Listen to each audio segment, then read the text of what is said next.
Hello, BookTube. I've got a little mail for you, a small pile of mail that showed up right before it would have been buried in today's sleet and slush.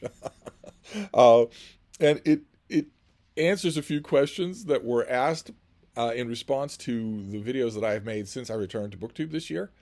Apparently, I have hit a rich vein of new people, people who are not familiar with this channel. I don't know if this means that the YouTube algorithm is pushing me. I hope that it's not. Please tell me that it's not. But a batch of new people are finding me. Some of them are commenting in the comments field. Others are sending me emails. My email is on every video. Feel free to email me. Uh, and it's interesting. It's an interesting reminder of something that I say all the time to my fellow booktubers. Not that any of them are listening, because they hate me because I smell.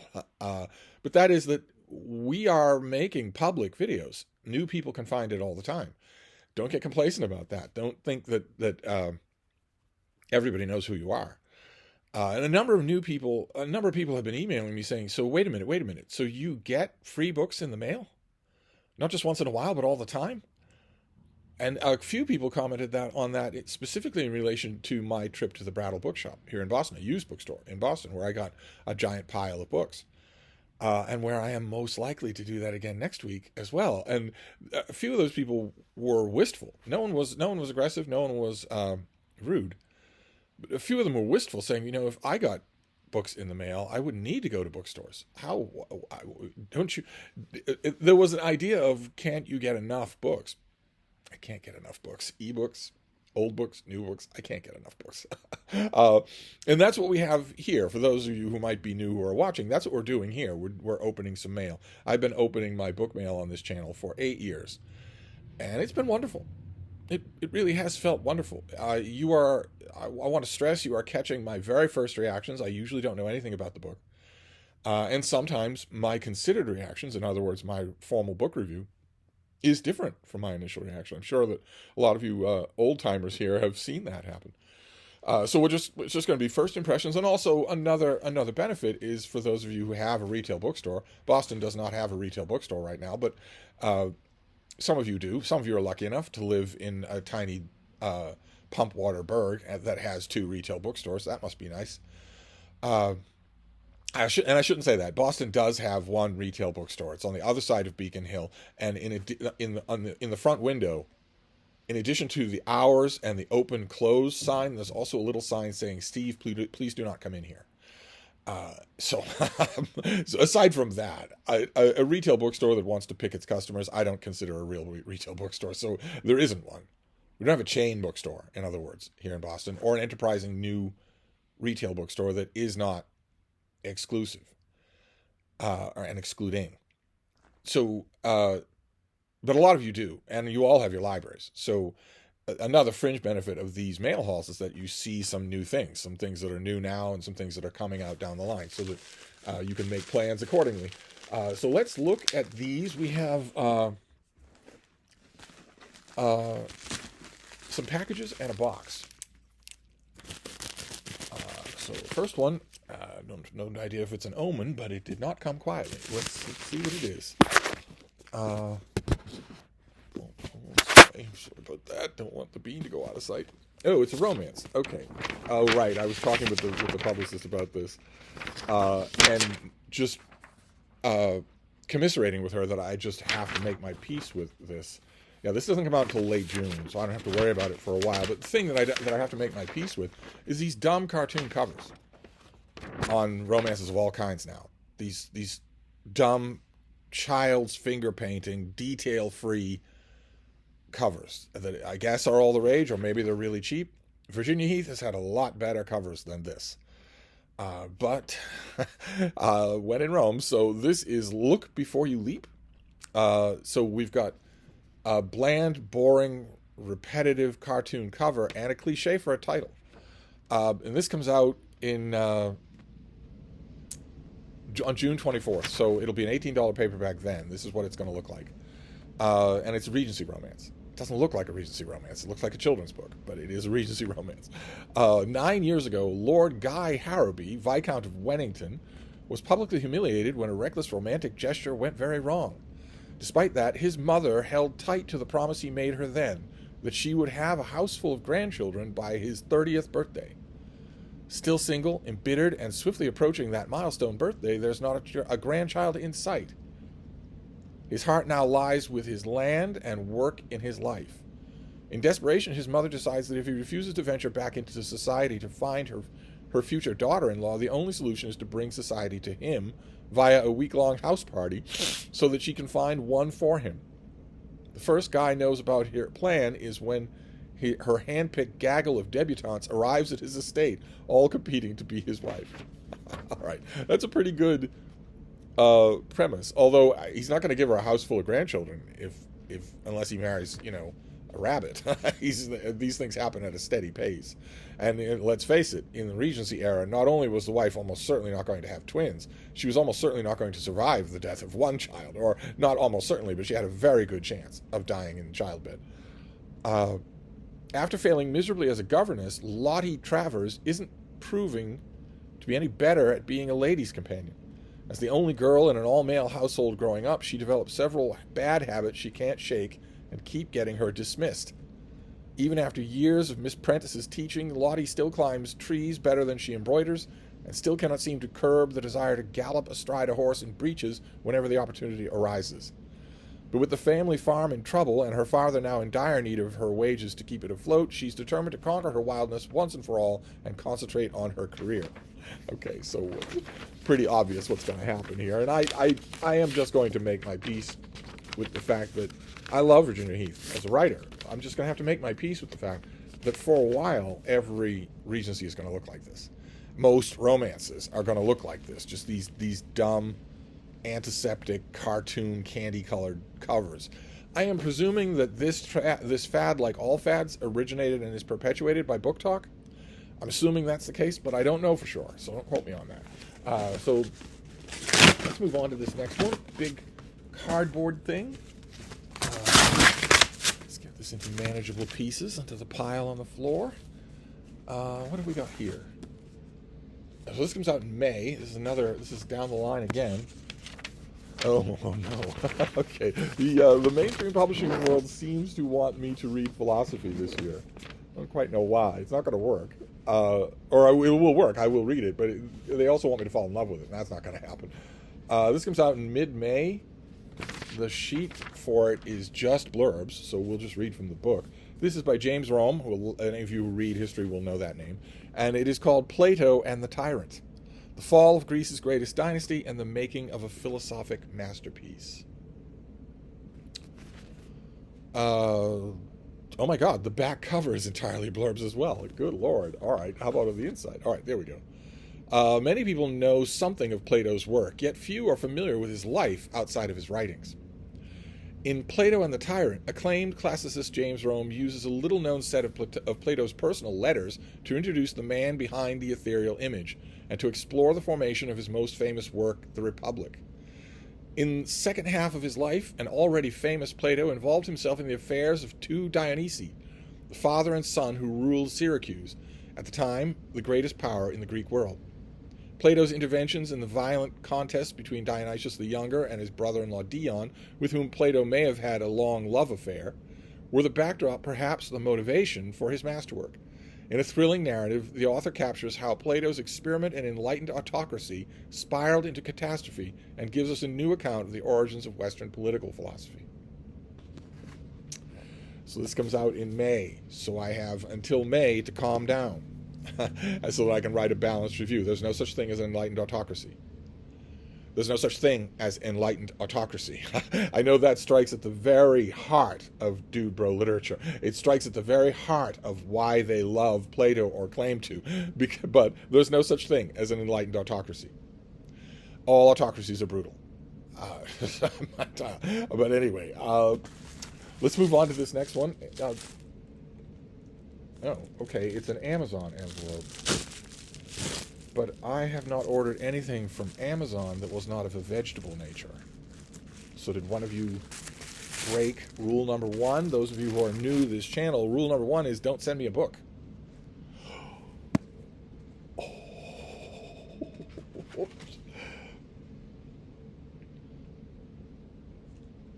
Okay, all right. Someone did indeed break rule number one. Now I have a million questions because there's a little note. Okay, someone bought me a book on Amazon, had it sent to me. It's a book that I want. It's a book that I just didn't get around to getting, but this is a perfect example of why I make rule number one. It's random chance that I didn't order this thing for myself already. I was planning on doing it. And it's someone who knows me from ancient times. Because the note, someone who knows me quite well, actually, but it's not signed. I wonder if anybody's going to come forward.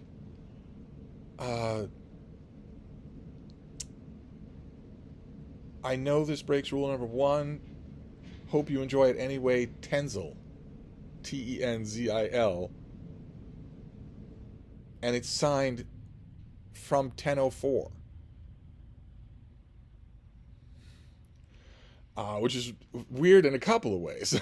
Because 1004 was the store number. 1004 was the store number of the old Barnes & Noble.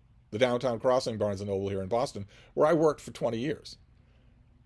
So the sender of this book worked there with me? Who else but the people who worked there would even know the store number? The store was not moved. Didn't have a new crew moved in. It was just shut down. It's an extinct Barnes & Noble. And also Tenzil. Tenzil is the first name of a member of the Legion of Superheroes. And that would fit if this person knew me at 1004 at the Downtown Crossing Barnes & Noble. Where I demonstrate Tenzil Kem is one of the members of the Legion of Superheroes who's one of the most lame members they've ever had, nevertheless somehow managed to qualify. His code name is Matter Eater Lad, believe it or not, and his superpower is that he can eat anything. That's it. That's his superpower. Doesn't make him super powerful. Doesn't give him super powerful farts or whatnot. He can just eat anything, and it won't hurt him in any way.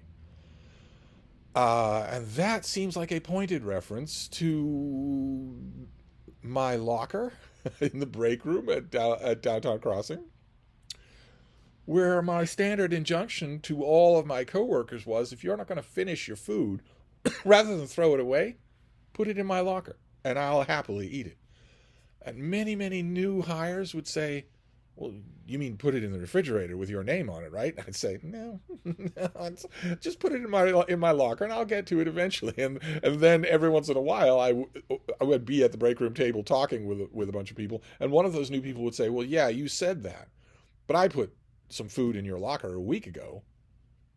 And so if you were worried about it going to waste, it has gone to waste. And I would just reach over into the locker, which I left open all the time. I never locked my locker. I reached over into the locker, found their food, and ate it happily. And they turned green. I didn't turn green. They did. Because it's really not possible to upset my stomach. Nor is it possible to upset the stomach of Matter Eater Lad. So there are a couple of Byzantine hints dropped there. And as you can guess, that's what this is. Zap goes the Legion. A volume of DC Finest, their new line of paperback reprints. I was going to get this for myself. I guess I don't need to now. Boy, I'm hoping, whoever you are, I'm hoping that you got this at a good deal.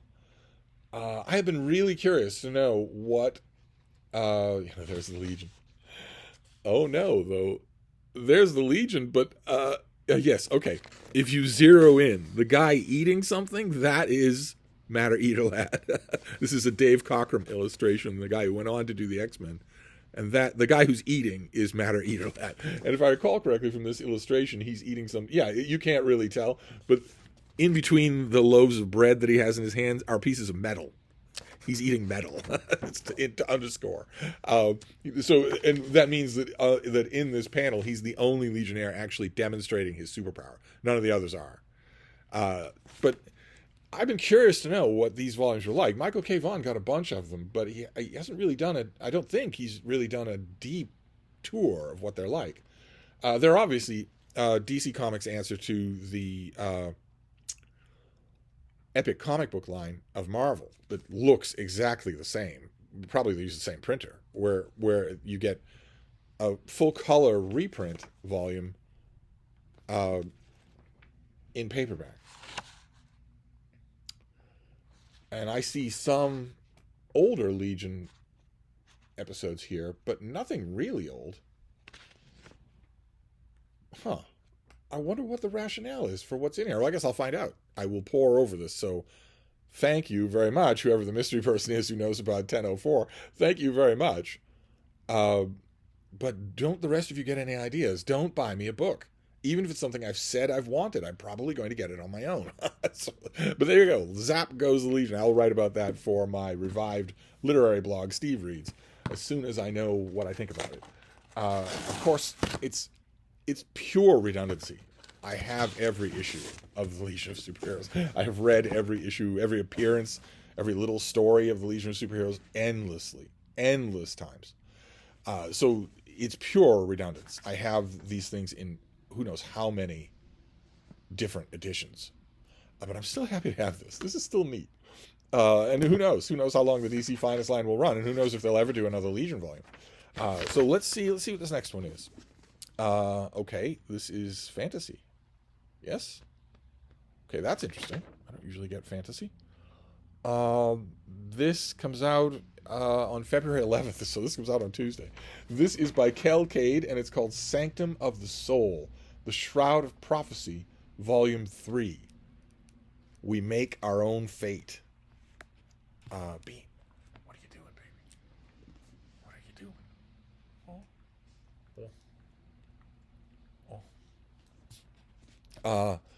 So I know for sure that I don't have the other two volumes of this. I don't know how well this thing will hold up without them. Let's see if the pub sheet can tell us anything. Kel Cade, one of the strongest voices of modern fantasy, launched this genre-defying adventure with the Fate of the the Fate of the Fallen I've heard of, and the Shroud of Prophecy series follows Aslo, the best friend of the Chosen One, Matthias. But when the Chosen One dies before completing his quest, Aslo reluctantly assembles an anti-fellowship of miscreants to finish the quest and save the world. Now in the epic conclusion, okay, so this is a 3-volume book. This is a conclusion. Things have gone from bad to worse. The powerful have abandoned their subjects, and the gods have gone to war, and death has come for them all. Okay, well, I don't know if I'm I don't know if I'm going to be able to understand this without reading the other two volumes. I will contact the publicist and see what they say. But some of you have no doubt read the other two books. This is Sanctum of the Soul, the third and concluding volume. And then we have a box, and then we'll be done. Boxes are always fun. Might be a heavy finished copy. There are a couple of those I'm looking for. Let's see what we have. Oh no, it's not a heavy finished copy. It's more than one book. Oh no, you're kidding me. We were just talking about this guy. Okay, just recently on a Steve stream, I think, somebody asked me what I think of John Scalzi. And my answer was that he's never really done all that much for me. And I think I might even have said in that Steve stream that maybe it's time for a revisit. I had no idea that Tor was doing this, but that's what this is. I got a box of John Scalzi. So a new trade paperback of Old Man's War, which was referred to as the classic novel that started it all. So I guess I'll start with this one. Read Old Man's War before. Oh, baby, there's no room here. Oh, no. Here, there's always room for my little bean. Down you go. Oh. Oh. Oh, goodness. Oh. Why are you comfortable that way? Look at how trim her hair is. Do you want to go over there? Go on, you can do it. There you go. Oh. There you go. All right. So that's the first one. Then we have Zoe's Tale, an Old Man's War novel. These are going to be the very boring Tor reprint in paperback. These are each going to be $20, $19. And The Last Colony, which is an Old Man's War novel.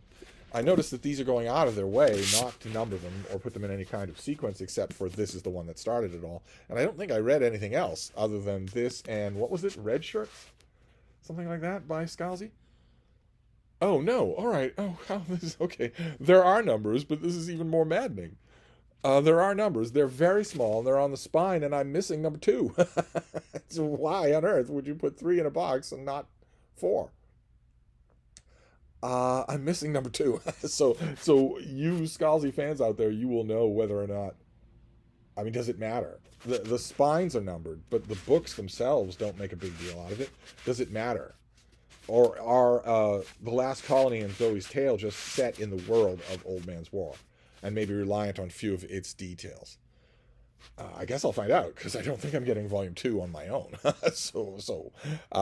There you go. A blast of John Scalzi. How's that for timing? So we'll see. I will go at him again, and we will see. So there you go. That is the mail for today. We have Sanctum of the Soul, the 3rd book in the Shroud of Prophecy series. We have Plato and the Tyrant, about Plato's biography surrounding the genesis of the Republic. We have Zap Goes the Legion. Rather predictably, this will be on the reading list for tonight, even though I know these issues backwards and forwards. I know them word by word. I'll still do it. I'm assuming that this issue, the one, look at that Nick Cardy cover. I'm assuming that this issue is in the book somewhere. I'm assuming that it is. Although I've pointed out many times before, it doesn't make any sense. This is Timberwolf, the Legionnaire Timberwolf, a kind of quasi-android who has enhanced strength and enhanced speed, enhanced reflexes, but that's all. This is Saturn Girl. She could shut down his mind just by thinking about it. She doesn't need to lunge at him to do it. This is Brainiac 5. He has a force field that's impenetrable, so he couldn't hurt Timberwolf, but Timberwolf couldn't hurt him either. This is Chameleon Boy. He can shape change into something that's 100 feet tall. This is Ultra Boy. He's infinitely more powerful than Timberwolf. And this, of course, is Superboy, who's infinitely more powerful than Timberwolf. And this guy in the fetching pink is Element Lad, who can transmute any element into any other element, which makes him effectively the most powerful Legionnaire of them all. And you could easily handle Timberwolf. The only one who couldn't is this young lady in the back. That is Duplicate Girl. She's just an ordinary teenage girl, and her superpower is that she can turn into 2 ordinary teenage girls. So she wouldn't give Timberwolf much trouble, but the others, aside from Brainiac 5, almost to a person, they could easily defeat him. Then we have Look Before You Leap, a Regency romance coming out later in the year, and 3 John Scalzi in these new paperback outlooks. So there you go. That is the mail. A nice pile of books to start off my day. So I will wrap this up for now, and we'll see what comes tomorrow. So thank you, BookTube.